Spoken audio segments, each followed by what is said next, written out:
नमस्कार प्रिय किसान भाइयों, आपका अपने चल जी फार्म खेती बाड़ी में फिर से एक बार स्वागत है।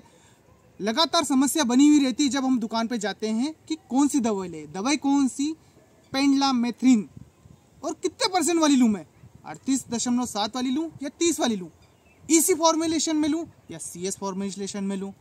तो किसान भाइयों, मैं आपको दोनों का यहाँ पर अंतर बताना चाहूँगा कि क्या है। जो EC होती है वो इमल्सिबल फाइबर कंस्ट्रक्शन में आती है और जो CS होती है वो कैप्सूल के फॉर्म में होती है।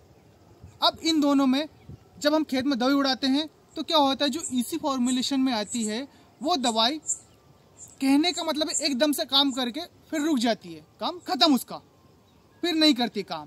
और जो दवाई में कोई खास फर्क नहीं, खरपतवार ये भी मारेगी, खरपतवार का बीज, और CS फॉर्मुलेशन में आती है वो भी खरपतवार का बीज मारेगी।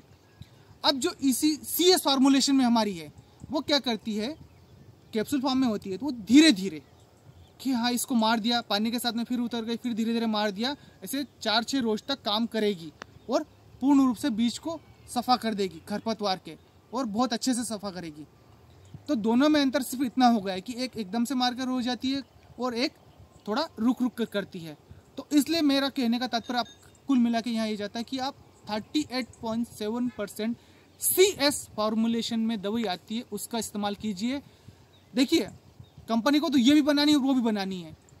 सिर्फ इतना सा होता है कि जो CS फॉर्मुलेशन होता है वो थोड़ा सा कॉस्टली पड़ता है उनको और बनाने में हल्का सा दिक्कत आती है, इसलिए हर एक कंपनी की दवाई CS फॉर्मुलेशन में नहीं आती है। तो किसान भाई, आप जब भी दुकान पे दवाई लेने जाइए तो कोशिश कीजिए, पहली बात तो मैंने वही बता दिया कि ब्रांडेड दवाई लेनी है।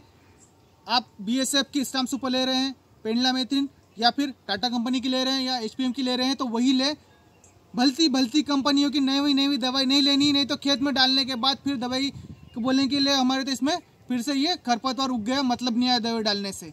तो किसान भाई, हमारे द्वारा दी गई जानकारी आपको कैसी लगी कमेंट कर जरूर बताएं। वीडियो अच्छा लगे तो और किसान मित्रों से साझा करना ना भूलें और कोशिश कीजिए हमारे चैनल को सब्सक्राइब जरूर करें।